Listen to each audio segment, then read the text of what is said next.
All right, guys, welcome to Anatomy of Marriage. What's up, y'all? Another solo show today with just moi. Thank you. You're very welcome. But today, I got one of our buddies, and we met, I don't know, a couple years ago, and the story of how we met is really cool. His name is Paul Vedder. What's up, Paul? How's it going, my man? How's it going? It's going great. Good. Thanks for having me. Right on. So just introduce yourself. Let our listeners know who you are, what's your story, and let's start from there. Yeah, so my name's Paul Vedder. I have been married 15 years, actually this December. We have 2 kids. We actually ended up adopting our children from foster care. My wife and I could not have our own kids, so we went the foster and adoption route. And I actually run an IT company called VXIT down in South Florida. Started around 2015 or so, end of 2014, beginning of 2015.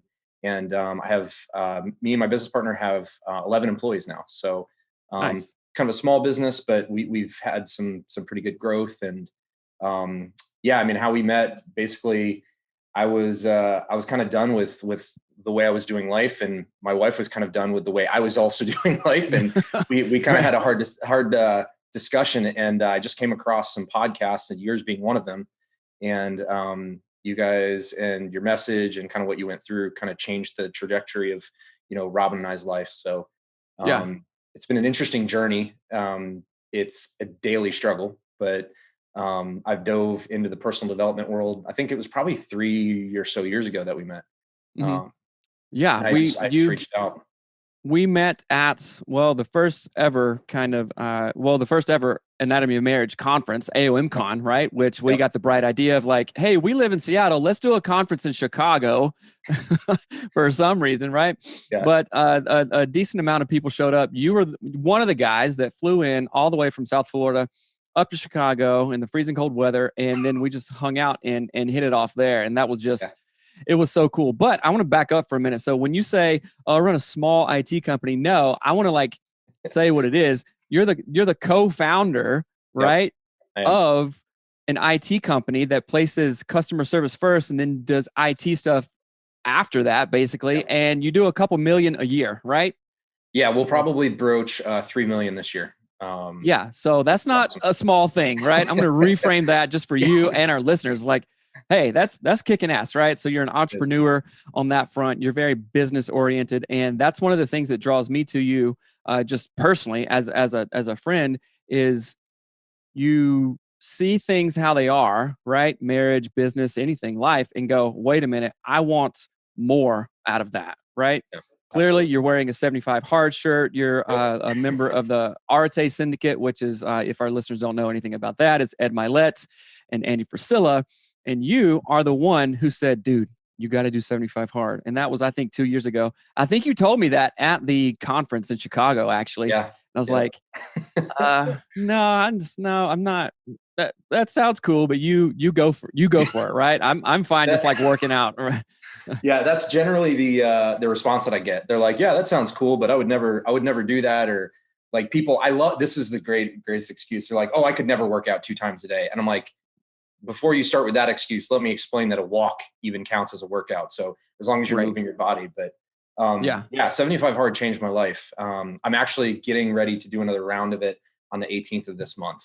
Nice. So I'm going to start it again, and I need to complete, because as you know, and some people might not know this, but there's a period of 75 days, and then there's actually 3 30-day periods. And you have to do it within a span of 1 year, which you have actually completed. Which is awesome. I have not completed that full year, unfortunately, but that is a goal of mine by this time next year to have done that.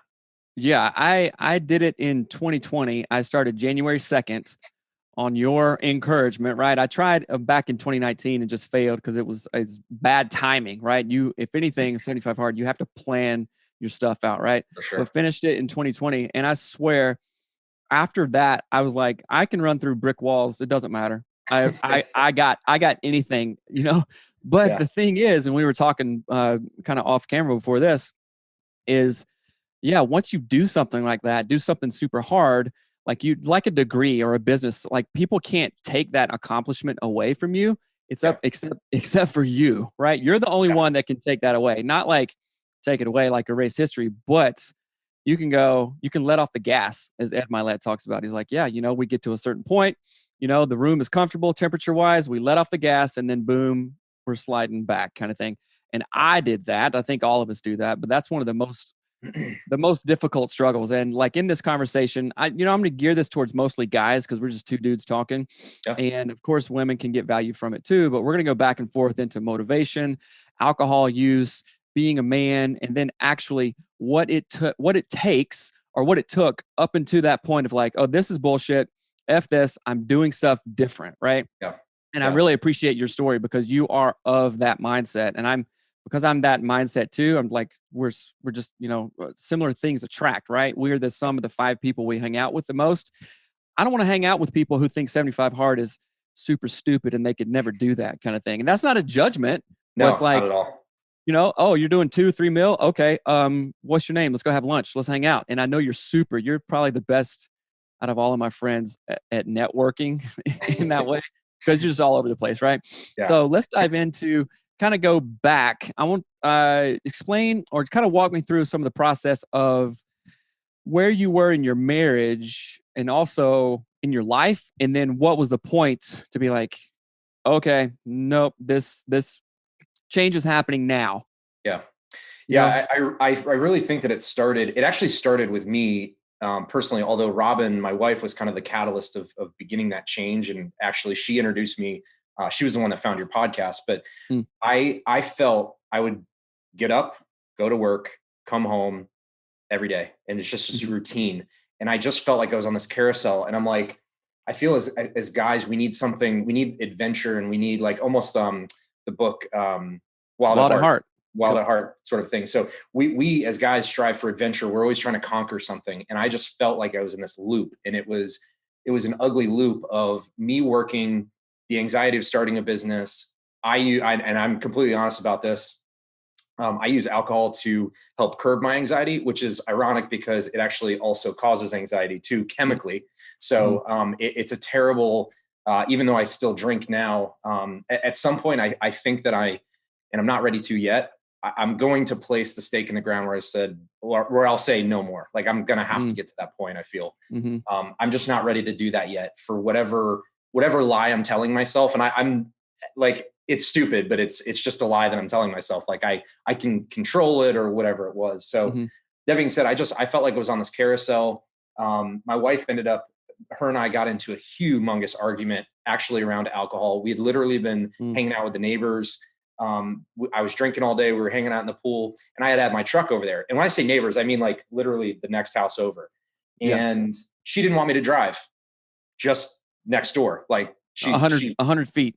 Yeah, literally 100 feet. And I kind of got pissed off about that because I was drunk and I didn't think it was that big of a deal. So that actually started a awful, terrible night where I ended up getting angry. She locked herself in the room. I punched a hole in the door. It was not a good night. So that next day, she was prompted to find something that would help us in our marriage. And, I was feeling that way too, both personally and in our marriage. And she ended up finding your podcast. And then a buddy of mine told me about Andy Frisella's podcast, which was called the MF CEO Project at the time. But I started listening to both of those podcasts, and it opened my eyes. And it's so crazy to think about it because I didn't know I was asleep until I was awake. And I hate the word woke, but I felt like I had been awakened to something but I didn't know. Like I had no idea there was something on this other side because I was so buried and so entrenched in this carousel and surrounded by all of my problems and all of my issues. I just didn't know and have the tools to work through them. And, I grew up in church, got saved when I was in 3rd or 4th grade, worked at a mega church, like the whole nine. But I do think that church nowadays does people a disservice because they don't know how to deal with mental health issues. And that's my personal opinion. A lot of churches, they just say, oh, just pray it away. Here's a scripture that'll make it all better. That's not always the answer. It's part of the equation, I believe. And I think that there's a ton of different tools and information that God, quite frankly, has given to us. But I think for me, like hearing your guys' story from a mental health standpoint, like from the psychology and all that stuff, and understanding like why I did the things that I did it was mind blowing. And then Mm-hmm. that led me eventually to do the 75 hard. And Andy's whole thing is do hard shit so you can do hard shit. So the Right. whole idea is we do 75 hard, which is hard. It's simple, but it's not easy. It's very hard. It's very difficult. It takes planning. It's somewhat taxing on your body, but the results are real. It's awesome. But the whole idea is when you do this hard shit, the 75 hard stuff, the tasks that he lays out, you can handle other hard shit that comes in your life. Right. So it just, I don't know. I don't know that a lot of people have that mental toughness. And I think that that's what's lacking in our society nowadays. And just hardening my mind to understand that when I have problems in my life, like I don't have to get lost in these problems. There are answers and there's ways to, I hate to say it sometimes because people, the way I talk about it, sometimes they don't necessarily like it. Like, it's almost like I'm muscling through it or, just, I don't know, just like grin and bearing it. Like it's just getting through it. It just grit your teeth and just do what you got to do. Sort of an attitude. That's not always the right approach from a mental health standpoint, because there's certain aspects to that, but I think it's an important aspect personally. Well, so many times, and this is one thing that I talk about with our coaching clients and even just in the mental health world too. It's like, okay, as guys, mostly in our culture, in American Western culture, we're like, okay, grin and bear it, white knuckle it. Yeah. Right. And just push through any shit that comes your way. Don't talk about your feelings. Just go, just do it. Because if you're not, you're a wuss and all this stuff. Right.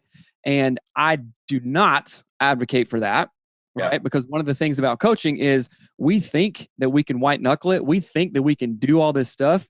And if we were capable of that, we would have done it by now. Yeah. You understand what I'm saying? Yeah, so we have to have other people to come along with us and help us. But on the 75 hard front, yes, that is part of the thing that builds that mental resilience. Of course, the obvious physical resilience, Andy, and you know this, Andy talks about, this isn't a fitness program. It's a mental toughness program, right? It builds your brain. Right now, I didn't tell you this, but I'm on day 12, That's right? Awesome. Of 75 hard. I'm like, okay, awesome. Screw this. I have to do it. I have to, because there's such a reset. Isn't it such a reset? Like, it's amazing. It's a hard reset that just, I don't know. I mean, you and I think we're just like, 75 hard freaks or whatever, because I could talk about it forever. And I don't want to turn people away like, oh, great, Seth's just talking about stupid 75 hard again. Yeah. But if I could like reach into, I think you told me this too. If I could reach into people's brains and go, this is what it will do for you. This is what it does. And like, so day 12, it's one of those times where like this morning, I was just not feeling it. I was like, oh man, but what do? You push through it. And then do you think that I am upset that I went to the gym this morning? Hell no. Do you think I'm upset that I haven't drank for the last 12 days? No, of course not. So you're always happy after you go to the gym, after you do the cold dip, after you check a day off with no alcohol. You're better for it, right? So, okay, what was I saying? You got me on the 75 hard train. But so going back to, you getting drunk at a party, having a fight with Robin and punching a hole in the wall. Yeah. I think we have so many emails that come in and clients, coaching clients, all this stuff. Something really shitty has to happen for like a new beginning, right? Yeah, in AA language, they talk about rock bottom.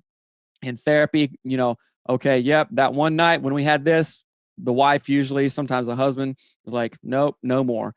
And then that is when the real process of rebuilding comes along. So when you listen to our podcast or Andy Frisella and stuff, just walk me through a couple of things that you were like, yeah, that maybe things you've heard before, but hearing them again with like different eyes. One of my favorite sayings is, when the student is ready, the teacher will appear.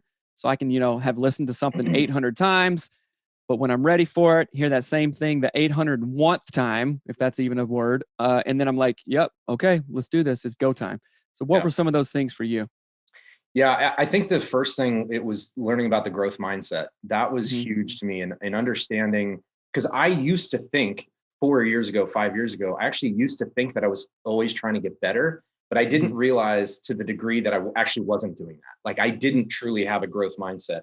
Like I wasn't going after, first of all, I would say that I might have had some goals like in my mind, but I'd never wrote them down, and I would Mm, never actually figure out the tasks that I would need to execute to actually meet those goals. So at this mhm, point, they're just dreams, number one. And number two, again, until you chase personal development, I that's kind of the wrapper that I put around all of this, but until you chase personal development to a very specific point, you don't understand that you actually are not, you're just kind of skating through life. And most people are. And I was mhm, back then.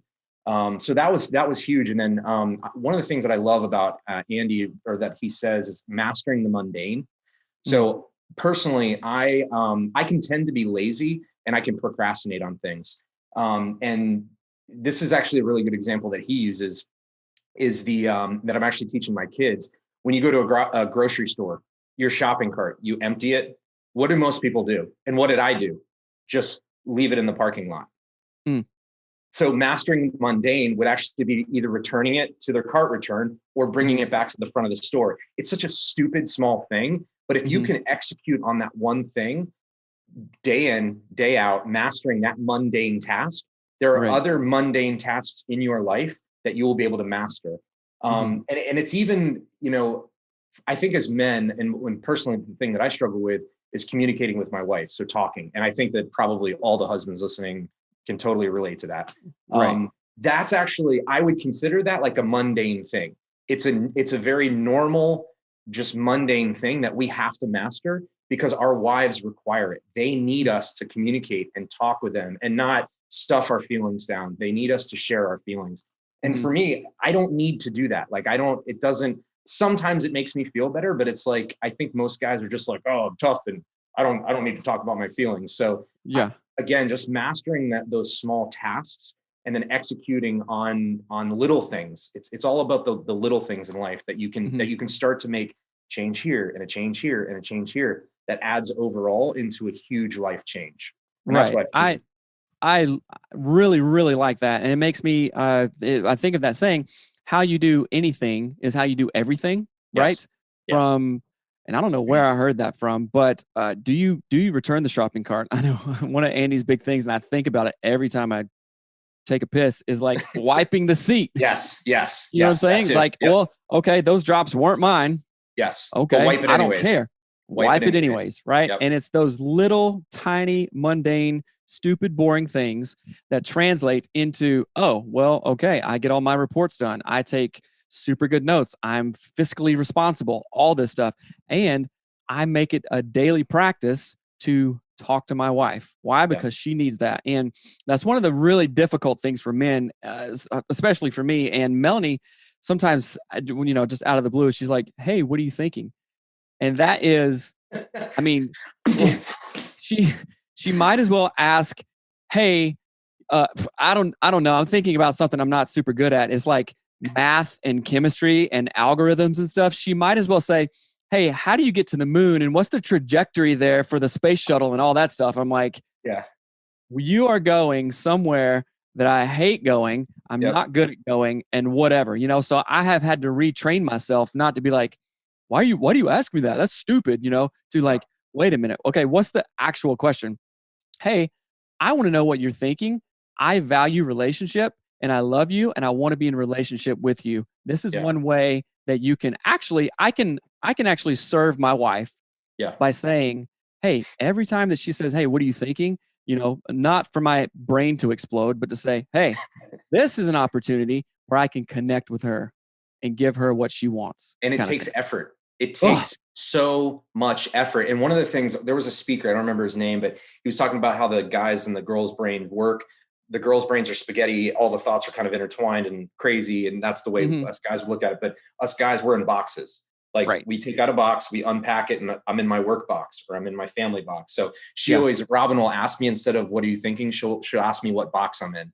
And then Oh, that's actually it's almost like an icebreaker to I can identify, okay, what box am I in? Like she asked it, we were mhm, driving yesterday to her parents for Easter, and I was kind of quiet. She knew I was thinking about something. She asked me what mhm, box I'm in, and I said, oh, it took me a second, but I realized I was in my work box because I had gotten right. an email or something like that. So I was kind of thinking about work, and that kind of trailed off. So little things, again, little things like instead of her asking me like what I'm thinking, her changing that to what box am I in actually promotes that linkage, like you guys say. So, Right. and again, but it takes effort. It's so hard to do as guys, like, because it's just not a natural thing for us to sit there and let me tell you about my day and my feelings and everything that happened today.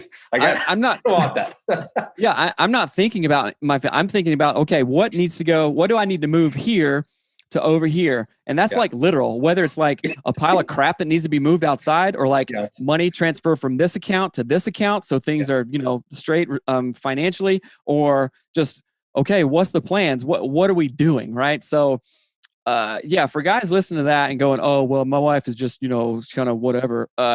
Men, you're foolish if you don't lean into that and look at the thing below the thing below the thing, right? Because guess what? This is happening in coaching. This is also happening in therapy. When some women, to that point, she's like, 10 years of me asking what he's thinking, he just dismisses that. He says it's stupid.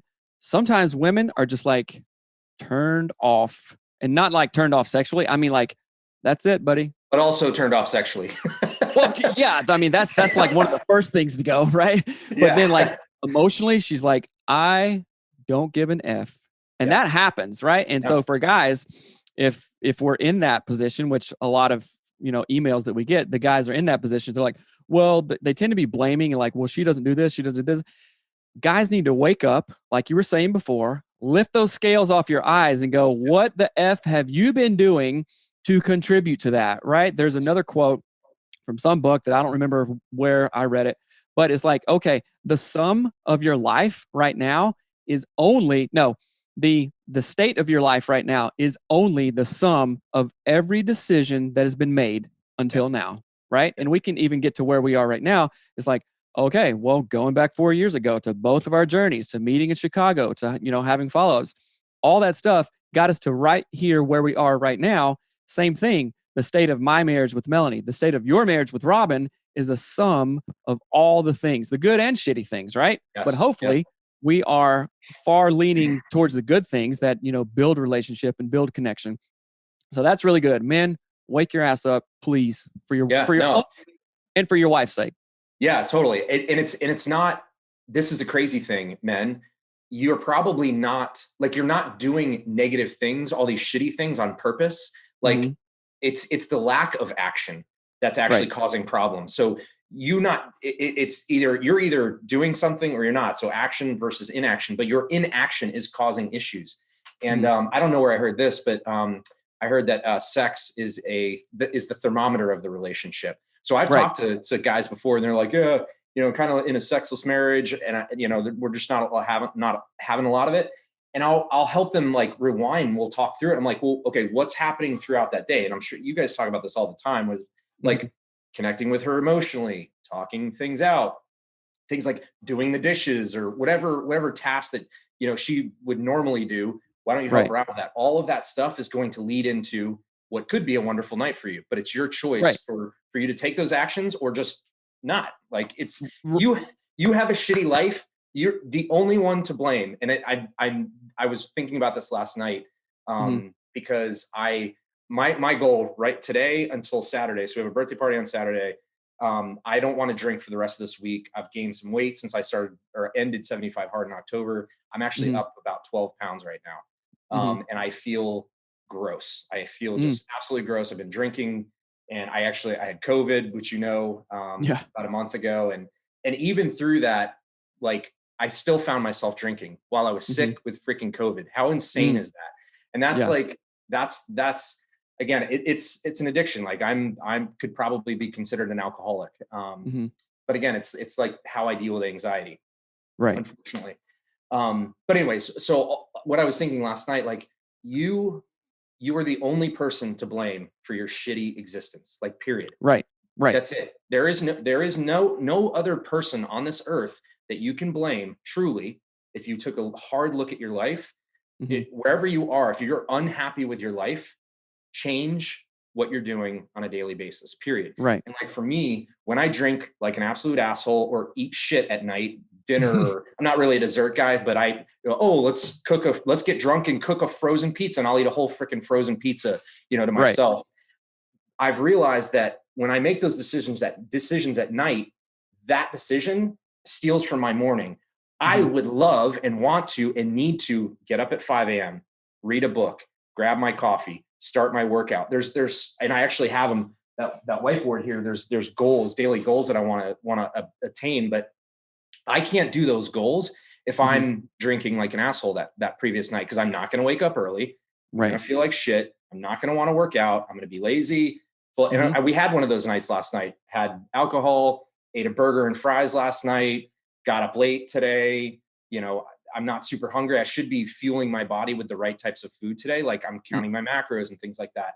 Like I'm not hungry. I'm having a hard time getting the right nutrients in because I ate and drank like an asshole last night. Right. So you said yes to drinking last night, which there's always an opposite, right? So when you said yes, your next 8 hours, your future 8 hours, you said no to waking up. Yep. Reading. Out, drinking water. Working out. Yep. Reading, right? So anything that we say yes to, we say no to something. Of course, that goes both ways. I say no to drinking. I'm saying yes to 5 a.m. I'm saying yes to reading. I'm saying yes to workout, right? So there's always like an opposite kind of thing, right? And going back to the sex conversation with guys, another podcast, Dr. Corey Allen, Sexy Marriage Radio, he says how we do life in the bedroom is how we do life outside of the bedroom, right? So if we're not talking about our feelings, we're not connecting emotionally, then in the bedroom, right? Oh, we're resentful in the bedroom. There's some bitterness. It's like not sex if it happens at all. Then, oh, you know what? We have other outside resentments, outside bitterness, outside laziness, outside saying no to connection and relationship kind of thing too. So I think it's all related. So, okay. One thing that you said, and I have two topics that I want to hit on. Yeah. One thing you said a minute ago was, doesn't matter how shitty your life was, people can change and your life is terrible because of you and the choices you've made, right? So I 100% believe that. And sometimes I have a hard time kind of believing that and reconciling it as a therapist. Like, okay, because clearly there's trauma, there's injustice, there's all kinds of things, right? And there's a great quote. So the trauma, the whatever happened to you was not your fault. Yes. It was not. And I'm thinking about, physical or sexual abuse or betrayal or all this stuff. It is not your fault. It is your responsibility to heal from it. Yes. Right. Your reaction to it, how you handle it. Yes. Right. Okay. So, oh shit, that terrible thing happened. What do I need to do? Yes. I need to go to trauma therapy. I need to go to EMDR. I need to read books. I need to read podcasts. I have to join a mastermind. I have to talk to people who can get me through this, because the number one lie ever, I think, is, oh, we can do this alone. We're fine. We're cool. Yes. I know people that are close to me in my life that believe that, and it drives me nuts because and I know multiple people that are like that. They think that they can go it alone. They think they're going to figure it out, and they don't have the tools. And I know because I didn't have the tools, and I used to think that way. I'll figure it out. I'll make it work. You can't. It's like me going out to change my tire on my truck with a plastic spoon. Like if you came up and I'm out there trying to change my tire with a plastic spoon, would you not come up to me and go, you don't have the right tool to accomplish that task? Right. Of course. Yeah. You would absolutely say that. So, encouraging people in that way, it's good, but sometimes they don't know that they're holding that plastic spoon. And that's the scary part for me. And I didn't know that many years ago, four years ago. I didn't know that I was trying to change a tire with a plastic spoon. So yeah, until something came along, like you busted your knuckle or something, or who knows what, like on the thing, and then it's like, oh, wait a minute, okay, let me at least try to do this differently. I don't know what to get. Maybe I'll try a plastic fork. Oh, that doesn't work either, right? But then you go out. First of all, you realize, hold on, this isn't working. Okay, what can I do because I want it to work? Then you go out and get other resources, podcasts, books, lectures, whatever it is. And then the other piece of that is a lot of guys are going to, and women too, are going to hear that and go, you don't know me, man. And they're going to be like really kind of push back and say, you don't know my wife. She's insane or whatever. Yeah. Okay. Melanie was legit insane. Right. And I mean, and she'll listen to this later, so I'm not talking trash about her. But I mean, it was a culmination of postpartum stuff, which I'm not making light of, obviously. It was depression, and then acute stress. We had 2 kids and all this craziness, right? And then a real lack of personal, individual differentiation. I can be happy whether or not Seth is doing whatever, right? And so, like, okay, wait a minute. I knew, like, she is struggling the most. What do I have to do? What stake can I put in the ground and say, Melanie, I don't care what you do or don't do. Of course I care because I love you and I want this to work, but I'm doing this no matter what. And for us, it was setting those prayer alarms a million times a day, thinking, okay, I can't go wrong with that. I'm going to do that. Right. So I would also encourage the guys to, like, okay, don't dismiss what Paul is saying. Don't dismiss what I'm saying. Think of it and go, oh, okay, hold on. That hurts. I saw a quote yesterday, and if we're offended by something, it's usually because it's bringing out some part of truth in us. Yes. Right. Yes, totally. I totally agree with that. And I hate to bring this part up, but that it's funny because we see that in the church globally, where it seems that the pastors speaking out the loudest against this one little thing, are usually in the background doing it. It's not just them, it's everybody. But that's totally, I totally agree with that. That yes, if you get offended by that, it's something's churning in you because it's affecting you very, very personally. I totally agree with that. Yeah, there's something in your spirit that like your spirit caught wind of that, like, oh, wait a minute. Okay, even the smallest little thing, wait a minute, I'm still thinking about that. Let me lean into it. So I'd encourage the guys and gals to lean into that. Just explore it. Don't instantly write it off because, oh, guess what? If that didn't offend you, then I think your life would, well, what am I trying to say? Look at your life first of all and go, oh, wait a minute. I'm not here. I'm not where I want to be. My relationship with my wife sucks, blah, blah, blah, all this stuff. What is that? Okay. I'm not just going to defend that. I had a client, this was a therapy client a long time ago. I recommended him a book and something, and he read it and he got so pissed at me. In fact, he quit doing therapy with me. He was like, oh, wow. And he got so offended by one line in the book. And it was what was it? It was Stephen Pressfield, and he's talking about the resistance. You know, I don't know if you've read any Pressfield. If not, you should. The Art of War, Doing the Work, and talked about stuff like this, like doing really hard stuff, getting the resistance, not wanting to wake up at 5, not wanting to go to the gym, not wanting to not drink alcohol. That is resistance pushing back on you towards other, like, higher achieving things that you can do. And I promise you, there was one line, and he quoted it. He's like, yeah, and I just read that and I couldn't. I was like, bro, you are completely missing the thing. And he didn't. So it's like, I can't help you there, right? I can't. I'll still be here. Sure, you want to come back and want to do therapy? Fine, but I really can't help you.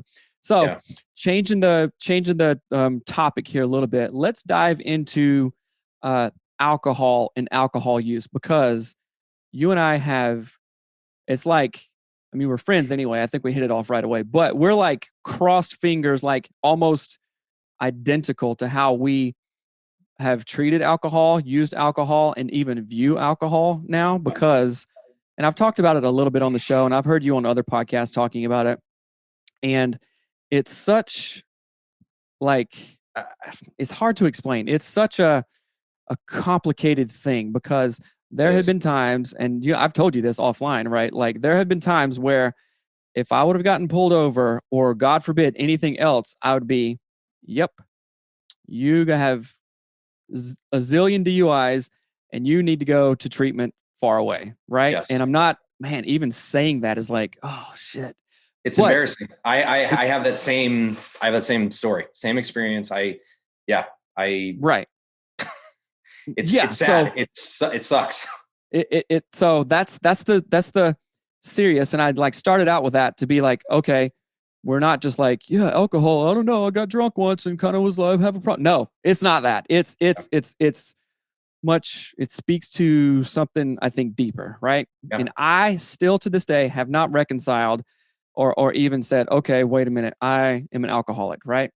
So, and I even studied this stuff, right? I got, grad degree in this, but then also I went and studied addictions treatment stuff. So there's alcohol dependence, and then alcohol abuse, right? So now alcohol dependence is the much longer drawn out, like, okay, this guy's been drinking for 20 years and there's all kinds of stuff. Alcohol, did you know this, is I think the only drug that if you stop cold turkey, you can die.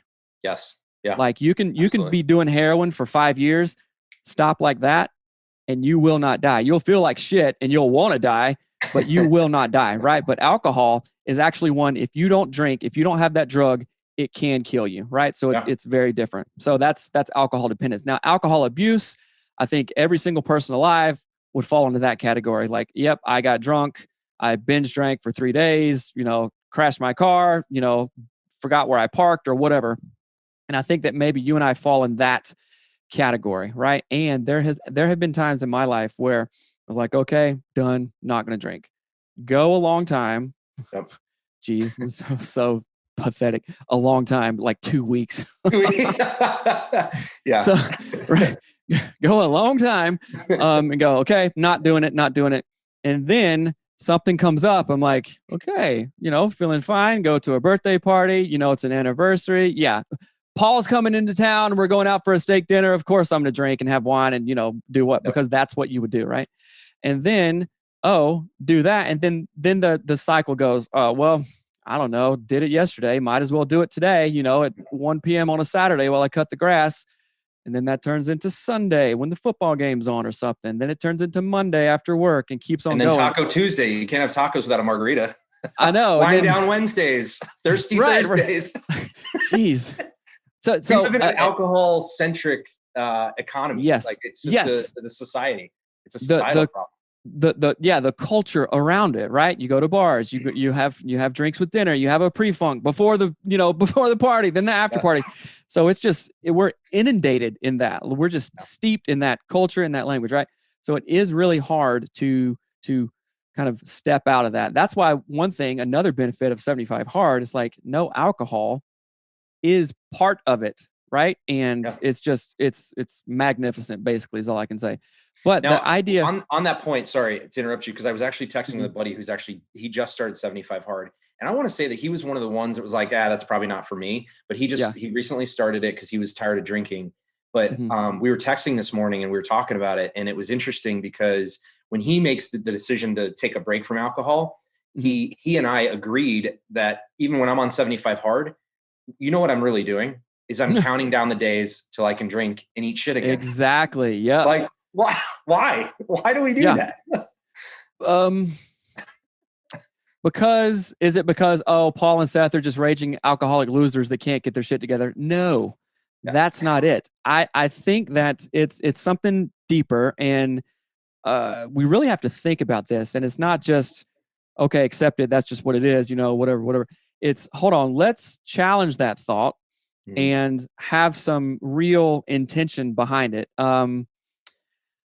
So, man, this is so complicated in my own brain. If like listeners can tell, I'm like kind of struggling to put all these pieces together because it is such a complex thing. It's like, okay, technically I know the day that I can drink again. I think, I don't know, day 12, whatever the math is, it's maybe like maybe May or something, May 20th. And okay, May 21st, going to, a bar. You're going to celebrate. Right. But is that, so I've gone down that road 100 times. One of my old professors in addictions studies talked about, other people that struggle with alcohol can ask this question to other folks. It's like, hey, when's the last time you quit? And at first I didn't understand that. Like, well, wait a minute. What does that mean? It's like, oh, when's the last time you quit? Because it's an ongoing thing. It's like, okay, sober for a year, for 14 days. That's it. I'm quitting, blah, blah, blah.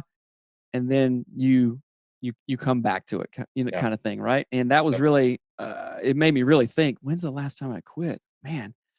Oh, okay. This is something. This has to be examined. This has to be leaned into. Like a minute ago, we were talking about lean into hard stuff. If you get offended by it, lean into like, okay, what is drinking in your, what is drinking doing in your life right now? And I went to a therapist even to talk about this, because obviously I advocate for therapy and stuff like that.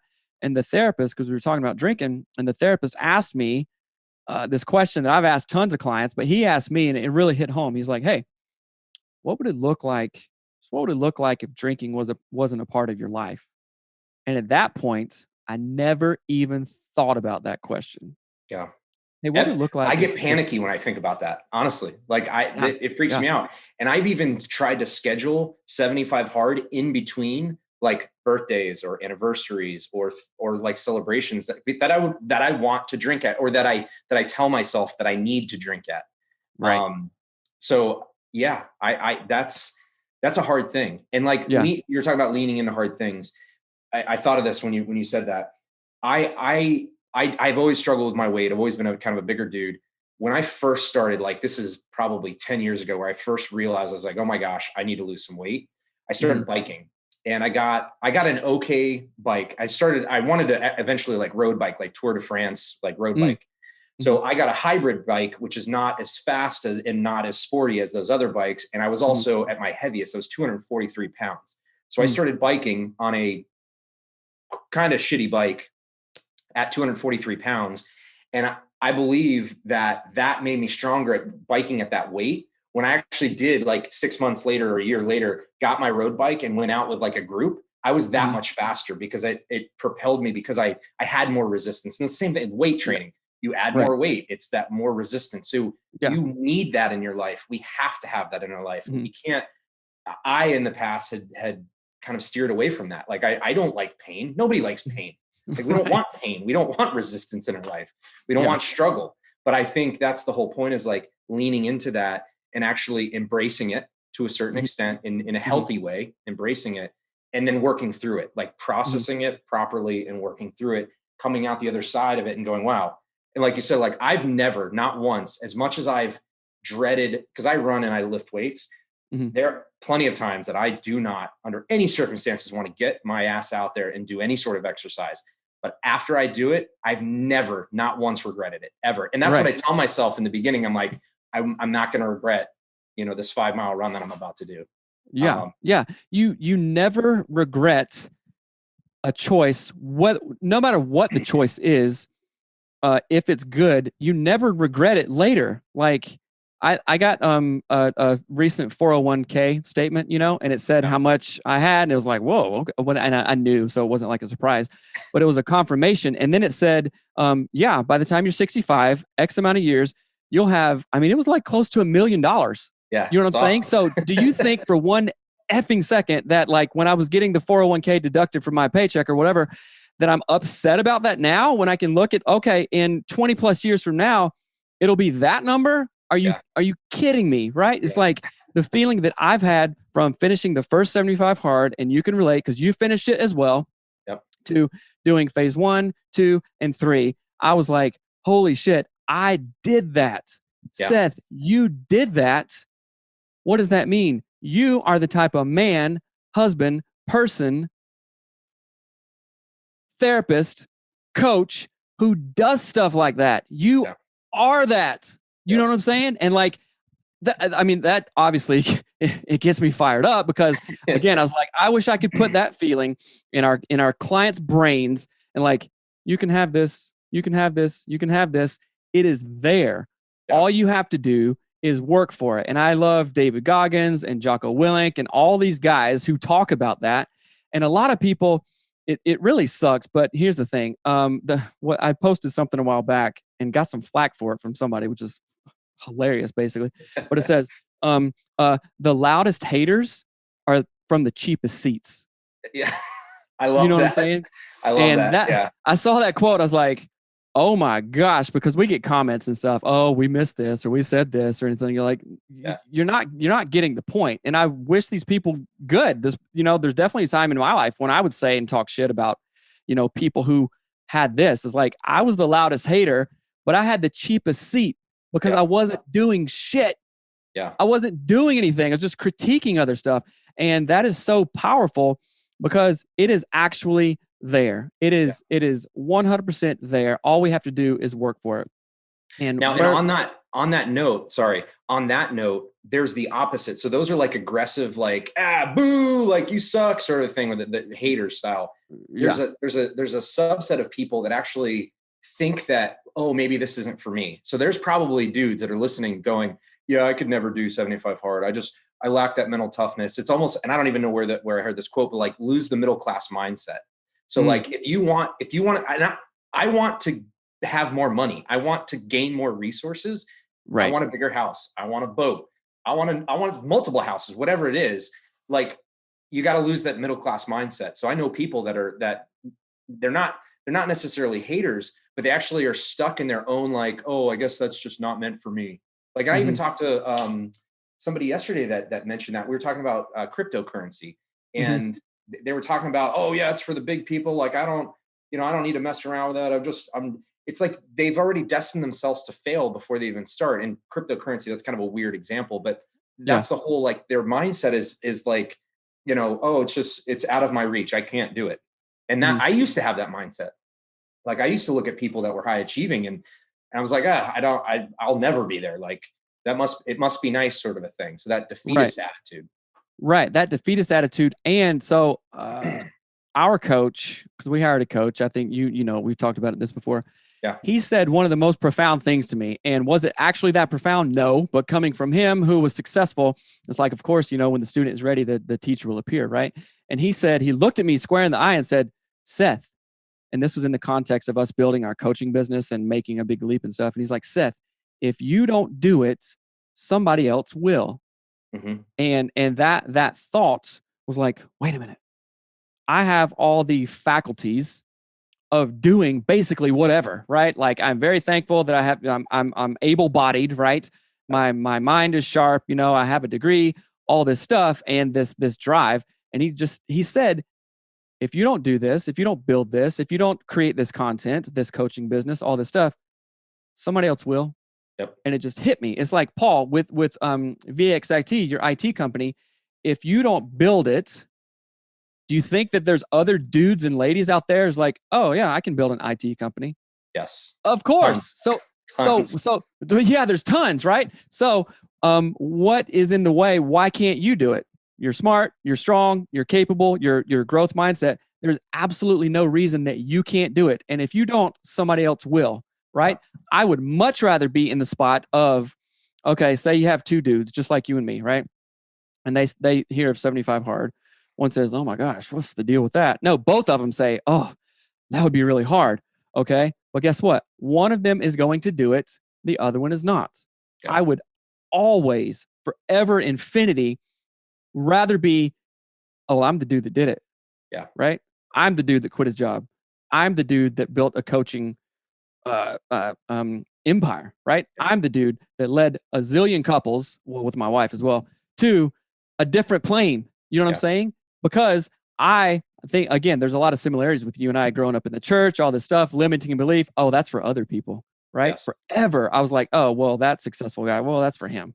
Yep. Right. Well, that's for her. I guess. I don't know. His dad was this and now he's that. So that's for them. Right.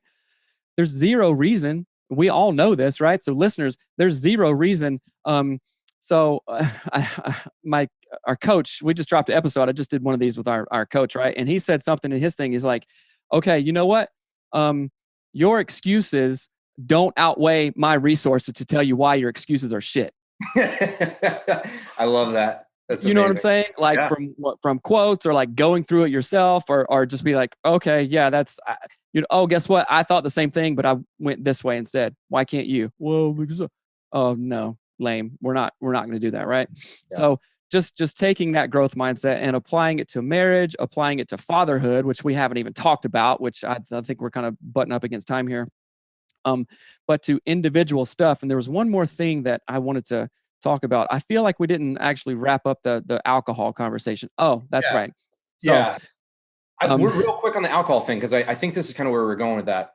Mm-hmm. We were talking about the complexity of it and trying to like explain like why and how we deal with it. So, and I was talking about this with my buddy earlier, but I have a stressful life because I run a business, and when I get home, I need to feel normal. That's the sentence that comes into my mind. So I need to like come down off of this anxiety, off of the pressure. So I drink to just kind of like settle my brain. Mm-hmm. Then as far as my wife is concerned, I have a problem talking to her and communicating with her and connecting with her that way. But if you put a few drinks in me, guess what I am? Little chatty Cathy. I'll super sit there fun. and I'm super fun. Right. Great. Kids, my kids stress me the hell out sometimes. Yeah. They drive me bananas. They really, really do. But I get a couple drinks in me and I'm a fun Mhm. dad and I can connect with my kids. So I use alcohol to bring me to a level, up or down, whatever it is, to get Mhm. me to that point where I can connect with my wife. I can forget about work for the most part, or ease that anxiety about work and just day-to-day life and stuff like that, Mhm. and connect with my kids. So that's what I do to combat that. Now on the Mhm. flip side, because the chemicals in alcohol and what it does to your body, it's Mhm. literally poison. And it Yes. actually, so when I wake up in the morning or even in the middle of the night, I deal with anxiety. Like I have generalized anxiety disorder. Mhm. So it just makes that worse. Mhm. So I'm drinking to fight the anxiety, but the drinking is also causing the anxiety. So it's this ugly, ugly loop. And on Right. top of that, and this is me being real vulnerable, but I have my Mhm. medical marijuana license in Florida. So I can smoke marijuana. Yeah. I got that. I picked it up because I was like, oh, this will help me to stop drinking so much. Mhm. Didn't. Guess what I now do? I drink and I smoke marijuana. Ah. So it's now compounded. Now, I will say it actually has helped with the amount that I would drink on a daily Mhm. basis. Mhm. Because it actually, I don't, and this is my personal belief, I don't know why it's illegal. Alcohol is, I feel way shittier. It makes me feel angry, and it just, alcohol does something to me that marijuana does not. And I'm sure Right. people have different beliefs on that. But so anyways, that's my cycle. I don't know if that's the same for Yeah. you. No, well, it is, but like going so back when I was doing addiction studies, it is so, and it's if people don't know about this, research it, but be prepared to get your brain just blown away, and you'll just go into a rage. Everything. So, alcohol has killed a zillions more people than hemp or marijuana products, right? And the federal government classifies marijuana in a different class. I forget what class whatever drug, right? That's Yep. because of like historically like the lobbying and stuff like that. So Yep. it's all tied to the government. It's all tied to the justice system. It's all tied to money because marijuana has a lot of benefits, right? And I don't even smoke. In fact, there's a hilarious story when I did one time. I think I told you at one point when it's just bonkers, but it's so like comical. But anyway, and you'll just lose your mind if you get into the weeds on that and go, this is one of the worst things ever. And then like all the big money, the alcohol companies, lobbying, all this stuff. It's crazy. And then the big pharma, they know that marijuana has, all these benefits, actual benefits. But guess what? If that's illegal, you can grow it at home. You don't have to go to the drugstore to buy it. Okay. Yep. Who loses billions? The drug companies, right? But anyway, what were you saying? Okay. So yeah, alcohol also is classified like you have stimulants, you have psychedelics, you have depressants, and one other or two others I can't remember. But alcohol is a drug classified as a depressant, Yeah. right?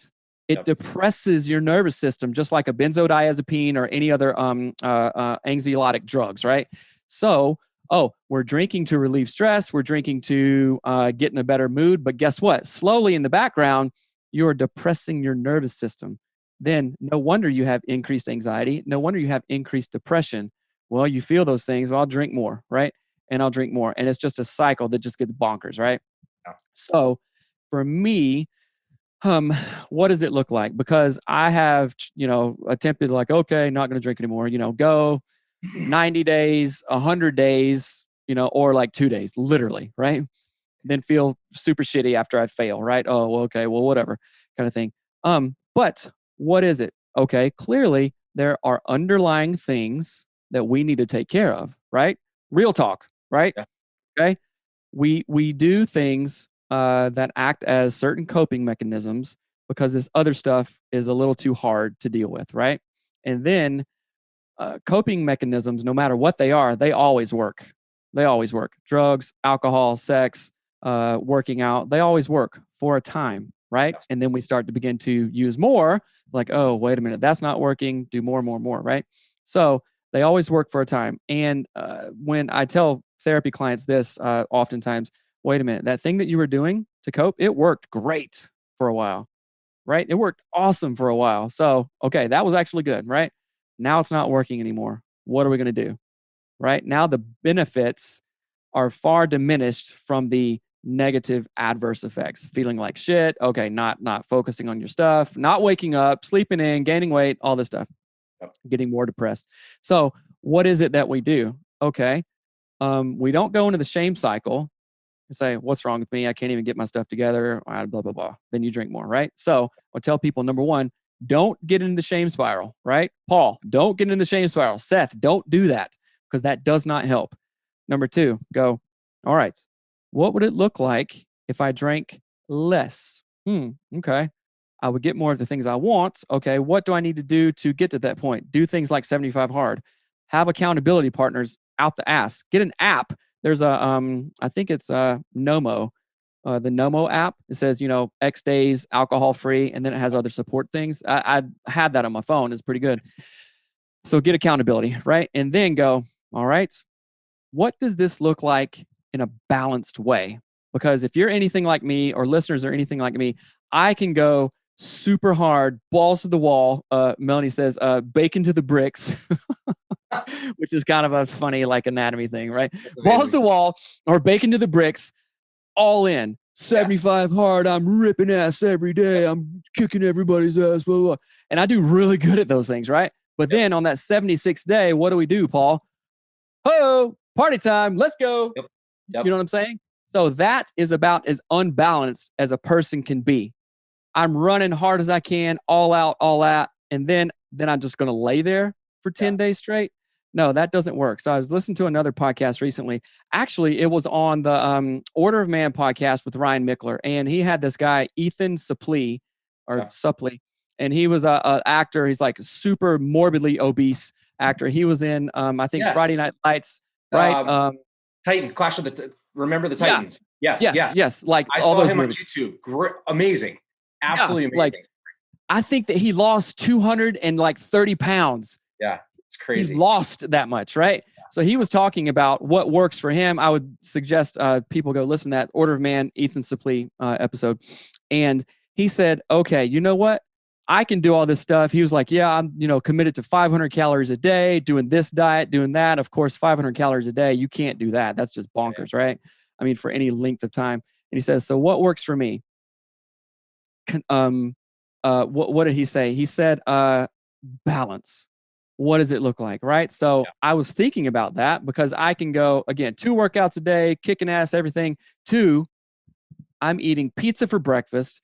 I'm drinking. I'm serious. I'm drinking before 12. Yeah. On a Wednesday, if I don't have to go to work, just all this stuff. It's complete opposite. So what does it look like? And I've done that cycle for years and years and years. So what does it look like for me? So I'm really thinking about this. And as I'm on 75 hard, I'm really taking the time to actually think about this and do it differently this time to make a very long-term impact, basically for the rest of my life is what I'm looking for. So I know, okay, after 75 hard, I commit to a 45-minute workout no matter what it is. Every single day, no matter what. If it's walking or if it's like maxing out at the gym. Either one works. So that's not crazy balls to the wall. That's in balance, right? And then right now, 75 hard, you have to drink a gallon of water every day. That's a lot of water, right? But, okay, what is, well, I know. Look, I got the half a gallon one here, right here. Yeah. Pro tip for 75 hard, put a little apple cider vinegar in your water and it tastes, no, it's good. It's like, yes, it's sweet. The smell of it. But it has to be apple cider vinegar, right? Bragg's the organic kind, but anyway, and it's sweet and it has like probiotic stuff for your body. So anyway, okay, what does that look like for me? It's balance. It's a 45-minute workout, no matter what it is, every day. Half a gallon of water. That's not crazy. That's not balls to the wall. That's not anything. And I haven't figured this part out. What part does alcohol have to play in that, right? Because I guarantee when we see each other again, which this seems to be like whenever we see each other in person, we go to a steak dinner, like a really nice, which is the best thing in the world. I love it. I love you and Robin. It's so much fun. Next time we hang out, hopefully it's in South Florida, go to a steak. Do you think I'm not going to drink when I'm there? Yeah. Of course I will, right? And I'm not like setting you up for like failures, like, hey, Paul, we're going to hit you up. We're going to like get drunk. No, I'm not saying that. So, but it's in balance. So what does that look like? I know what it doesn't look like. It does not look like starting drinking at 11 on a Saturday, day drinking all day. right? It does not look like that. It does not look like grabbing a drink on the way home from work anymore, because I've gone there a million times. It can't look like that. What it looks like is, hey, when I go out and hang out with good friends, we have some drinks. Okay. Me and Melanie go on a date night, have some drinks. That's all. And just leave it at that. Don't overcomplicate it. Don't shame yourself. Don't try to get into some crazy ass system that only sets you up for failure, because that is going to be part of the cycle. And then have a growth mindset around it. Hey, why do I just drink like crazy? Is it something I need to go talk to a therapist about? Is it something I need to be into like more of an acute accountability thing with? Okay. If it is, let's lean into that. Right. And then also, what does it look like to connect with my kids without alcohol? Just what does it look like? Right. Theoretically, what does it look like to talk to Robin about, deep feelings without alcohol on a Wednesday evening at 8:30 p.m. when I have work tomorrow? What does that look like? It's painful, but it's effort. It's effort that I have to put in. And I think what you're saying is, and I think this is a good encouragement for anybody, like the 80-20 rule. Like just win 80% of your week, your month, your day, whatever it is. And that list that I have behind me on my blackboard, no alcohol, read 10 pages a day, lift, water, run, journal, and waking up at 5. I'm actually, I started checking that off on that board, but I'm actually going to put it in an Excel spreadsheet, and I'm going to check off like when I do those things. And my goal in a week is basically to do 80% of that in a week. If you can just you don't have to strive for perfection. Well, you strive for perfection, but you're not going to get it every time. So just do it more times than not. Just consistency and be consistent about that balance. I love that, because you can't, it's okay. So yesterday was Easter. Have a couple pieces of chocolate. Who cares? You didn't, like, for me, like I didn't get this heavy overnight, and I'm not going to get to my goal weight overnight either. It's going to take consistency and me working at it day in and day out. And it's the same thing with my alcohol and my relationship with my wife and my relationship with my kids. It's all, it takes work. It takes you doing it daily, finding that balance. And if you screw up, it's okay. Right. I screwed up, move on. Period. Right. That's it. I've heard of the 80-20 thing, but I've never really thought about it in the context that you're saying it. And I think that can be super powerful. So 80%, you're kicking ass, right? Yeah. You're doing your stuff. And then 20% isn't a like, oh, well, I can just not give a damn 20% of the time. No, that's not it. If you come into town, if a party's happening, if you're on vacation, okay, I'm still hitting 20%. And that is not the extreme of like, if this is black and white, this is 0% or 100%, because that's where I've set myself up for failure in the past. And this saying, what gets measured gets managed. Yes. So I really love the 80-20 rule on these specific targets and say, yep, hit it. Monday, Tuesday, Wednesday, Thursday, Friday, Saturday. Man, I'm 85%. Great. Yeah. Oh shit, I hit 79%. Why? Yeah. What was it? Okay, now I'm, starting at whatever, 80-20, and then keep on going. I'm in a part of a mastermind, and this guy created this spreadsheet from the day he was born to the average male lifespan, I think, which is 80. And it was the craziest thing I've ever seen, because it literally had all his days alive on a spreadsheet, right? And I think he was like 55 or something like that. And I don't know how many thousands of days that is, but it put it into very stark contrast of these are all the days that I've lived, and this is how much I might live. Don't let one day go to waste. And I recently started a countdown timer, and I have 570 days until I'm 45, right? So I have very specific goals by the time I'm 45. What do I want to do? And it's on an app, my phone, literally. I'll tell you how many days I have, because it's a countdown thing. And I'm like, okay, don't mess around, because Seth Studley, you have 569 days until you're 45. I love that. That's crazy. And me even saying 45 makes me sound like a really old person, but I feel like I'm 32. Right? I swear, I was like, I'm 32. So what's up, MFers? Kind of thing. So okay, I know we're butting up against time, and Paul. So man, I love you guys. I love you and Robin. You guys are so fun and so nice, and I thank you for the influence that you have been in our lives, literally pushing me to do 75 hard, pushing me to like have more of an entrepreneur growth mindset thing. It's invaluable. I really appreciate that. Thank you for spending this time. Are there places that you want people to go if they have IT needs, or like follow you on Facebook or Instagram? I know you kind of go back and forth on that, but where can people find you if they want to get in contact with you? Yeah, I have a Facebook profile, but it's an empty one with no friends. And so don't hit me up there, but definitely hit me up at Instagram at Paul Vedder Jr., JR. So PaulVedder. They can find me on Instagram. My company's vxit.com. vxit.com is the website. And yeah, but I'm on Instagram. I'm an open book. People want to reach out. I love having conversations like this because I truly believe, this is a fact. You guys sharing your story helped me overcome what I was coming into in my life. Like just hearing your story, you guys being open and honest and vulnerable was huge, because I understood that I wasn't alone in my struggles. So I'm very vulnerable. I'm very honest with people, and I'm an open book. You guys can ask me anything. So if you want to connect with me on Instagram, hit me up.